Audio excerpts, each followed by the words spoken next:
The man you believe to be your twin flame made a promise to another.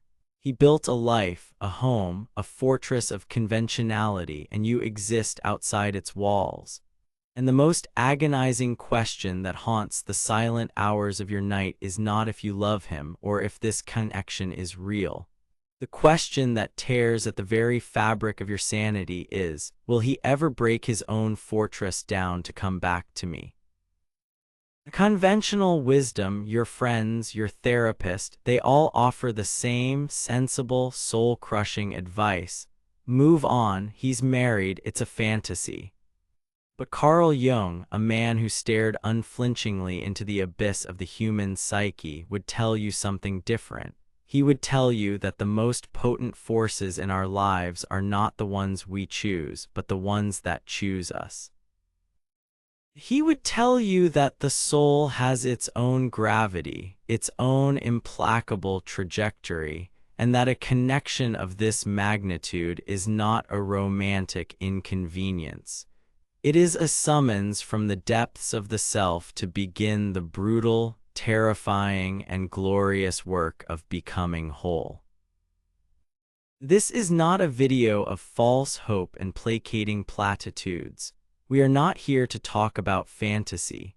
We are here to talk about psychology. We are here to dissect the machinery of the soul. The signs your married twin flame will return are not found in tarot cards or psychic hotlines. They are found in the observable psychological phenomena that Jung dedicated his life to mapping. They are signs of a profound inner alchemy, a psychic unraveling and restitching that must occur before any external reality can change.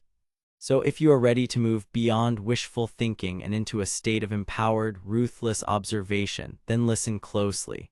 We are about to explore the true Jungian signs that the gravity of his soul is finally, inexorably, pulling him back towards yours. This is a map of his inner chaos and a guide to navigating your own. The first and most undeniable sign is what we will call the eruption of unsettling synchronicity. I am not talking about seeing angel numbers on your phone or his birthday on a license plate. That is the kindergarten of spiritual awareness. We are talking about synchronicity as Jung defined it, an acausal connecting principle. Events in the external, material world begin to mirror the internal, psychological drama with such precision that it borders on the miraculous or the terrifying. It's the universe ceasing to be a random collection of atoms and revealing itself as a thinking, feeling entity that is deeply invested in your shared story. Imagine this. A woman, let's call her Clara, is in separation from her married twin flame, a man named Marcus. The pain is a physical weight in her chest. One day, overwhelmed, she goes to an old, forgotten library, a place she hasn't been in years. She pulls a random book of poetry off a dusty shelf. It falls open to a page, and a single line is underlined in faded ink. My soul, there is a country far beyond the stars where stands a winged horse that I must ride. She feels a jolt, an electric shock of recognition. That evening, Marcus calls her for the first time in months. His voice is strained. He tells her he had the most vivid dream of his life. In the dream, he was standing in a field under a sky full of unfamiliar constellations, and a great winged horse landed before him, waiting. He says he woke up with the unshakable feeling that he was living in the wrong country, a country of the soul. This is not a coincidence. This is the unus mundus, the one world, the underlying unified reality Jung spoke of, where the psychic and the material are not separate but are two facets of the same whole. When a twin flame connection is activating on a profound level, this unified field begins to tear. It sends ripples through your reality. The sign isn't just that you are noticing these things. The critical sign is that he is. He will start reporting these oddities to you, perhaps cautiously, perhaps confused. The strangest thing happened today, he'll begin. He might hear a song on the radio that you were just listening to 1,000 miles away. He might bump into your obscure childhood friend in a city neither of you live in. He might find himself inexplicably drawn to a place, a book, or an idea that is sacred to you, with no conscious knowledge of its significance. This is the psyche's SOS signal. His soul, trapped in the gilded cage of his marriage, is using the fabric of reality itself to send messages, to prove its existence, to remind both of you that there is a deeper script being written.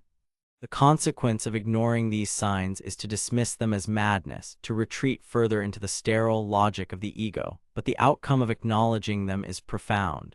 It's the realization that you are not crazy, you are not alone in this. You are both participating in a shared archetypal drama that is so powerful, it is bending the laws of probability around you. Your actionable step here is not to chase these signs or force them. It is to become a silent, diligent observer. Keep a journal. Document these acausal events without emotional attachment. See them not as proof that he's coming back tomorrow, but as evidence that a deep tectonic process is underway. Your job is to witness the mystery, not to solve it. This builds your resilience and shifts you from a state of desperate waiting to one of profound, almost scientific curiosity. This leads us to the second, more brutal sign, the collapse of the persona. In Jungian psychology, the persona is the mask we wear for the world. It is the good son, the devoted husband, the successful lawyer, the pillar of the community. It is a necessary social interface, but it is not who we are. For many people, especially those who enter into marriages for reasons of security, societal pressure, or family expectation, the persona is not just a mask, it is a prison. Their entire life is constructed to maintain this facade. The sign that a true soul-level transformation is occurring is when this persona begins to crack, crumble, and fail. It will not be pretty. From the outside, it will look like he is losing his mind, sabotaging his life, or having a midlife crisis. His friends and family will be horrified. His wife will be bewildered and furious. Consider the story of a man named David. For 20 years, he was the perfect husband and father. He had the right job at the right firm, the right house in the right suburb, the right wife who chaired the right charities. His persona was flawless, impenetrable. Then he met his twin flame, a freelance artist who lived in a chaotic downtown loft. The connection was immediate and terrifying. He did not act on it. He ran. He went back to his perfect life and tried to forget her. But the cracks began to show. He started making uncharacteristic errors at work, missing deadlines. He, a man who prided himself on his stoicism, would suddenly find himself weeping in his car during his lunch break for no discernible reason. He stopped wanting to go to the country club, finding the conversations about stock portfolios and property taxes unbearable. He started wearing old, faded t-shirts instead of his starched, button-down shirts on the weekends. His wife complained, "I don't even know who you are anymore." And in that complaint was the entire truth. He didn't know who he was because for the first time he was being forced to meet the man who had been suffocating under the weight of the persona for decades. This collapse is a sign of his return because a man cannot leave a prison he doesn't know he's in. He cannot come to you as his authentic self if he has not yet shed his false one. The return of a twin flame is not one persona leaving another for a third. It is the soul, naked and raw, seeking its counterpart. This process of shedding is agonizing. He will feel disoriented, lost, and ashamed. He is losing the identity that until now has been the sole source of his value and security. The negative consequence of this phase being interrupted is that he panics. The fear becomes too great and he scrambles to patch the persona back together.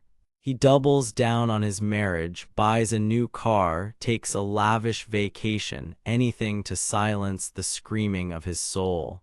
He might cut you off completely during this time out of sheer terror. Your actionable step is one of radical non-judgment. You will hear things through the grapevine. You might see evidence of his life unraveling on social media. Your ego will want to celebrate his misery as a victory for you. Destroy that impulse. That is the path of weakness. Your task is to hold a space of profound, energetic neutrality. Understand that his breakdown is not about you. It is the sacred, terrifying work of his own soul. He is not falling apart. He is falling together. Your role is to work on your own persona. What masks are you wearing? What lies are you telling yourself about your own life? His collapse is a mirror. Use it to see your own reflection and begin the work of taking off your own masks. This brings us to our third sign, a concept central to Jung's work, the conscious projection of the anima or animus. Every man carries within him an unconscious feminine archetype, the anima. She is the image of his own soul, the embodiment of his feeling, creativity, and connection to the irrational and the profound. Every woman carries the animus, the unconscious masculine archetype representing her logic, assertiveness, and connection to the world of ideas. In a conventional marriage, a man often projects a sliver of his anima onto his wife, the part that represents the mother, the caretaker, the partner. But it is an incomplete projection.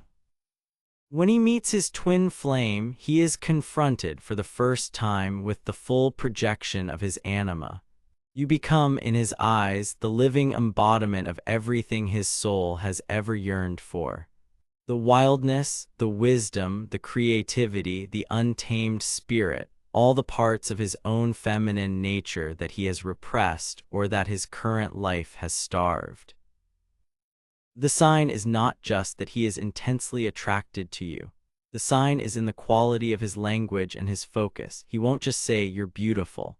He will say things like, "It feels like I've known you forever," or "When I'm with you, I feel more like myself than I ever have before," or "You say the things I've only ever thought." He is not seeing you. He is seeing his own soul reflected back at him in your eyes. This is why the pull is so magnetic and so terrifying.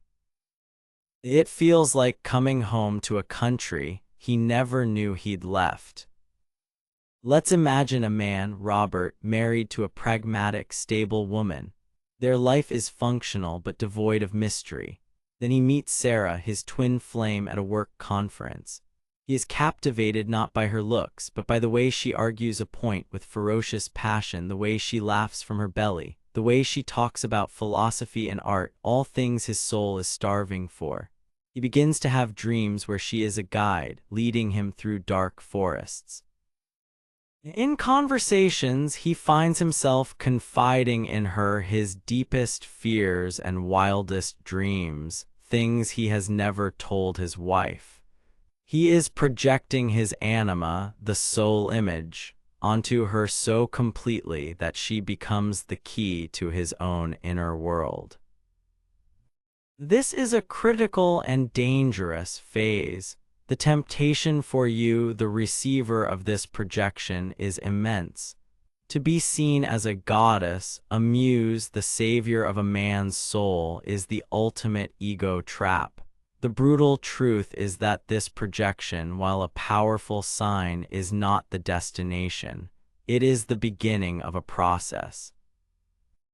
The ultimate goal of the twin flame journey from a Jungian perspective is not for him to possess his anima projection in you, but for him to withdraw the projection and integrate those qualities into himself. The catastrophic mistake is to encourage the projection to become the fantasy.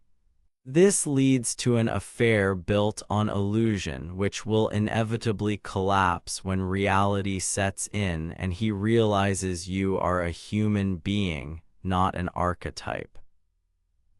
Your actionable step is the hardest one of all. You must gently and lovingly refuse to be his fantasy. When he says, "You are so wise," you can respond, "That's the wisdom in you recognizing itself." When he says, "You are the only one who understands me," you can respond, "You are finally understanding yourself, and I am just here to witness it." You must constantly, subtly hand his soul back to him. You are not the source of the magic. You are the mirror showing him his own. This requires immense strength. It forces you to become a catalyst for his individuation, not just an object of his desire.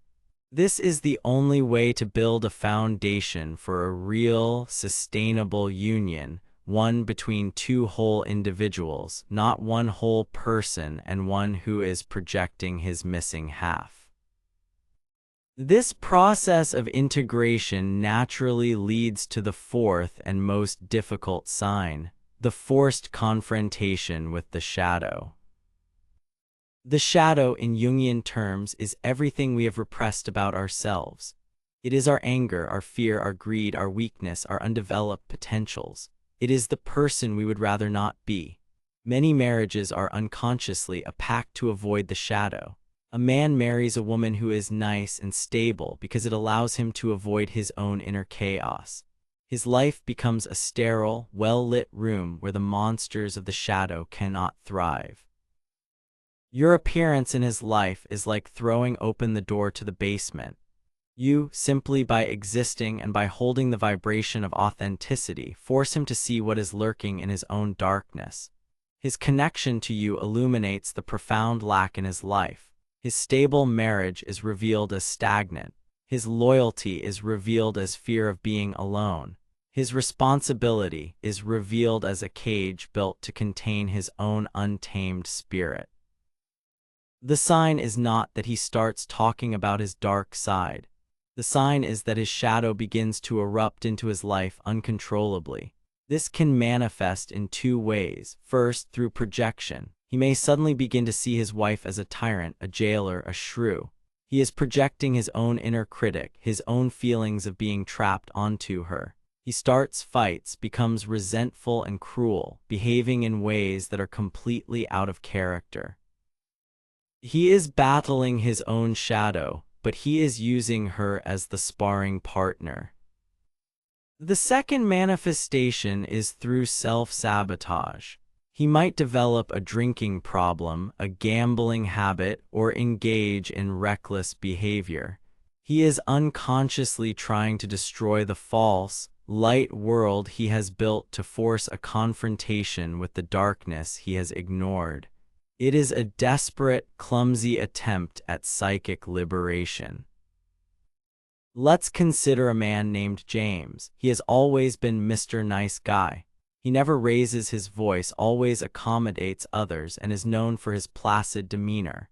His marriage is the same, calm, predictable, and passionless. After encountering his twin flame, he feels a rage he has never known. He starts picking fights with his wife over trivial things, the way she loads the dishwasher, the shows she watches. He feels a deep, churning resentment. One night, after a bitter argument, he drives to a bar, gets drunk, and gets into a fist fight, something the old James would never have done. He is not just fighting the man in the bar, he is fighting the 20 years of repressed anger, the suffocation of his own spirit. He is meeting his shadow, and the meeting is violent. This is a terrifying sign to witness.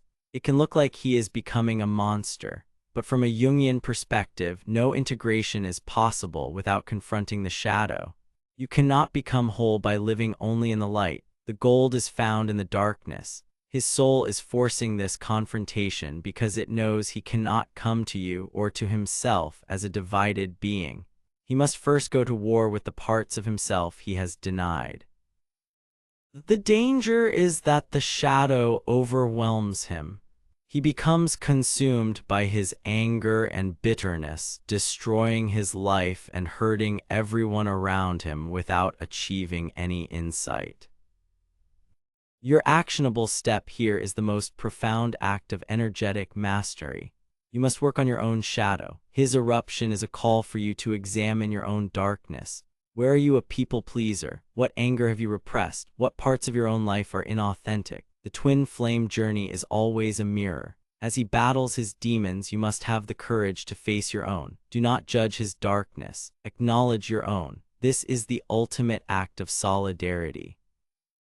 You are not waiting for him to finish his war so he can come to you. You are engaging in your own parallel battle so that if you do reunite, it will be as two warriors who have both faced the dragon and survived. The fifth sign moves from the external world into the purely psychic realm, the emergence of soul-level communication. I am not talking about anxiously checking to see if he's viewed your social media story. This is deeper. This is the veil between your psyche is becoming porous. It's the direct, unfiltered transmission of emotion, thought, and imagery, independent of physical proximity or verbal communication. It is telepathy not as a parlor trick, but as a natural consequence of two energy systems being profoundly entangled. This often begins in the dream state.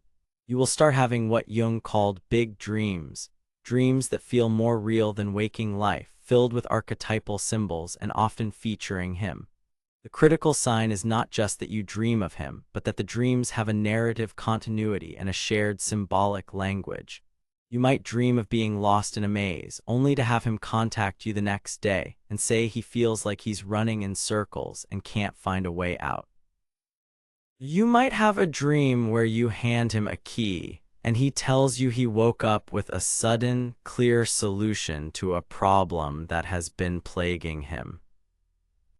This communication then bleeds into your waking life. You will feel his emotions as if they are your own. A sudden, crushing wave of sadness might wash over you while you're at the grocery store, and you will just know it is his. A jolt of exhilarating joy might hit you, and you'll find out later that he just received some unexpected good news. This is not empathy, it is a shared emotional circuit. Consider a woman, Maria, and her married twin flame, Liam.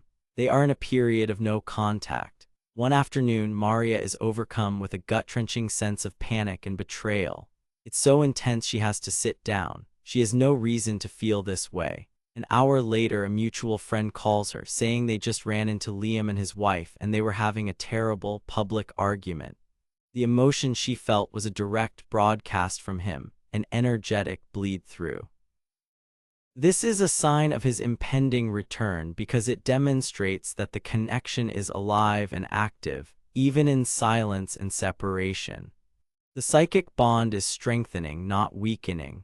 His soul, unable to reach you through conventional means because of the marital barrier, is resorting to the primary, unblocked channel of the collective unconscious.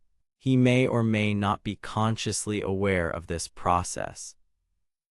He might just feel an inexplicable urge to contact you, a sense that you are on his mind more than usual because on a subconscious level you are already in constant communication.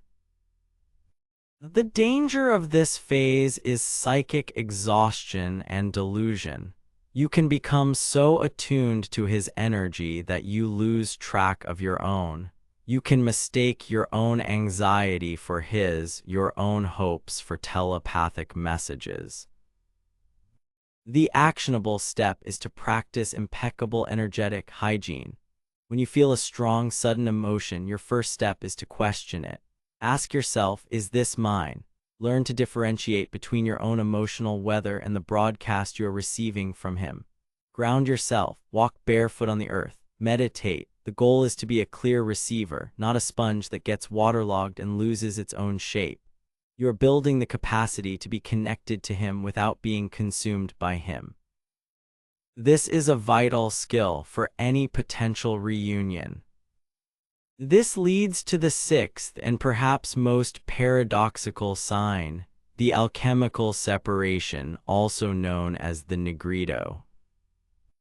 In ancient alchemy, the first stage of turning lead into gold was the negrito, the blackening, the putrefaction, the decomposition.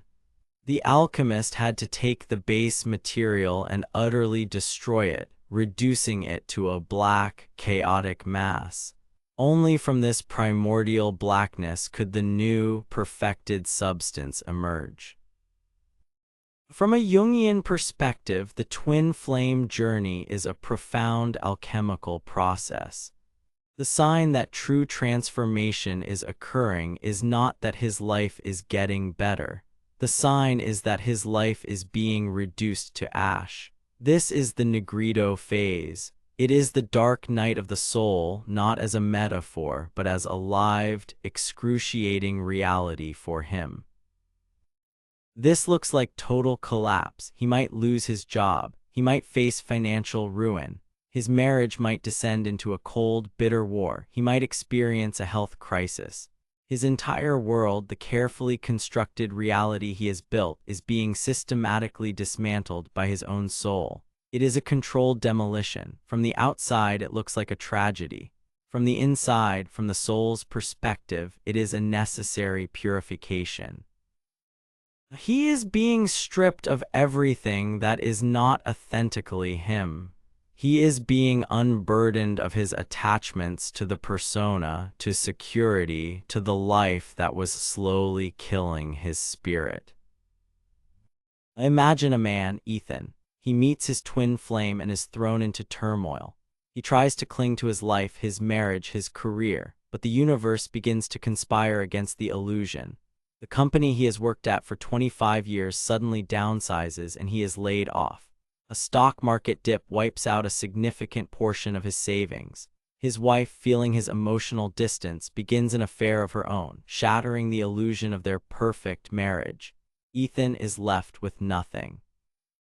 He is in the blackness, the Negrito. He has lost everything he thought defined him. This is the most powerful sign of his return, because it is only from this place of absolute zero that a man can be truly reborn. He is no longer leaving his wife for you. He is no longer choosing you over his career. All of those things are gone. He is simply a soul stripped bare standing at a crossroads. Now any move he makes will be authentic. It will not be driven by lust or fantasy, but by the primal need to build a new life from the ground up, a life based on soul truth.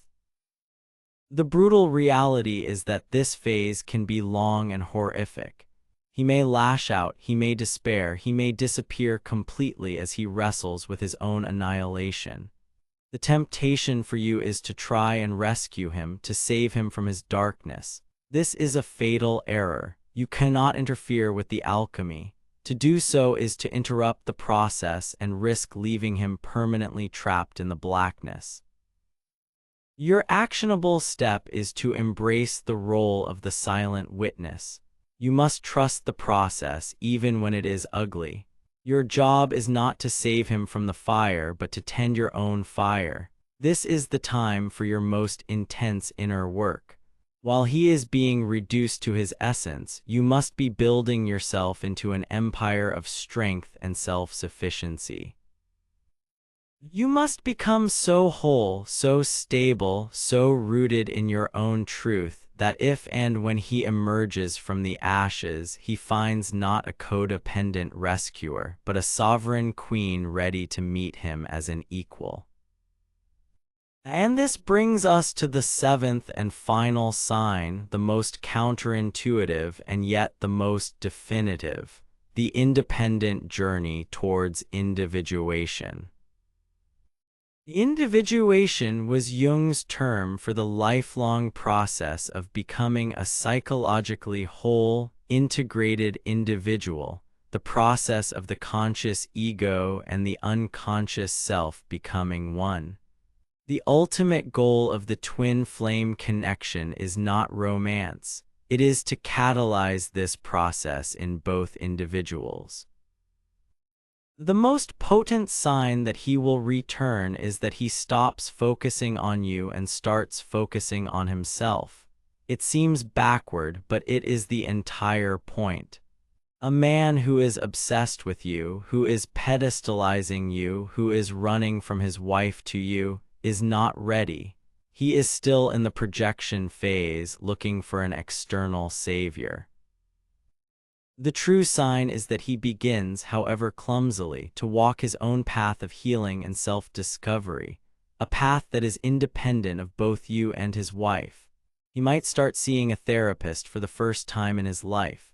He might suddenly take up meditation or yoga. He might quit his corporate job to pursue a long-dormant passion for carpentry or music. He might start reading books on psychology, philosophy, or spirituality. He is no longer just trying to solve the problem of his marriage or the problem of his longing for you. He is trying to solve the problem of himself. Let's go back to our man, David, who is experiencing the collapse of his persona. After months of turmoil, instead of calling his twin flame for solace, he signs up for a 10-day silent meditation retreat. Or consider James, who after his shadow eruption doesn't run to his twin flame, but instead joins a men's group to talk about his anger and his feelings of powerlessness. These are signs of monumental significance. He is taking ownership of his own psychic material. He is beginning the work of integrating his own anima, of confronting his own shadow, of building his own authentic identity. He is trying to become the man who is worthy of his own soul, and in doing so, he is becoming the man who could be a true partner to you. The consequence of misunderstanding this sign is to feel abandoned. He's working on himself, he doesn't need me anymore. This is the ego's fear speaking.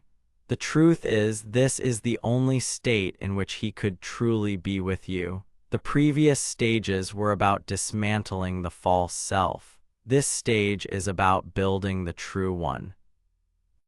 Your actionable step is to mirror his journey with ferocious dedication. If he is on a path of individuation, your task is to accelerate your own. Double down on your purpose, your healing, your growth. Become so absorbed in your own becoming that his return is no longer a desperate need but a beautiful possibility, one of many. You must reach a state of such profound self-sufficiency that you genuinely do not need him to complete you. This is the ultimate paradox of this journey. The only way to guarantee a union is to become so whole that you no longer require it. So let's summarize the brutal, empowering truths we have uncovered. The signs your married twin flame will return have nothing to do with romantic gestures and everything to do with a deep, psychological restructuring. It begins with the eruption of unsettling synchronicity, the universe itself confirming your shared psychic reality. It progresses to the collapse of the persona, the necessary destruction of his false self. It involves the conscious projection of the anima, where he sees his own soul in you, a projection you must help him integrate, not inhabit. It demands a forced confrontation with the shadow, a violent battle with his own repressed darkness. It is sustained by soul-level communication, a psychic bond that transcends physical separation. It requires passage through the alchemical negrito, the total annihilation of his old life to make way for the new. And it culminates in the independent journey towards individuation, where he finally begins the work of becoming whole for himself. Notice the common thread. None of these signs are about you waiting passively for a prize. Every single one is a mirror, a call to action for your own soul's evolution. Your pain, your longing, your struggle, it is not a curse, it is a crucible. This connection, whether it results in a physical reunion or not, has been placed in your life to force you to become the most powerful, authentic, and integrated version of yourself. Your final call to action is this: stop watching his life and start building your own. See these signs not as promises of his return, but as a curriculum for your own mastery.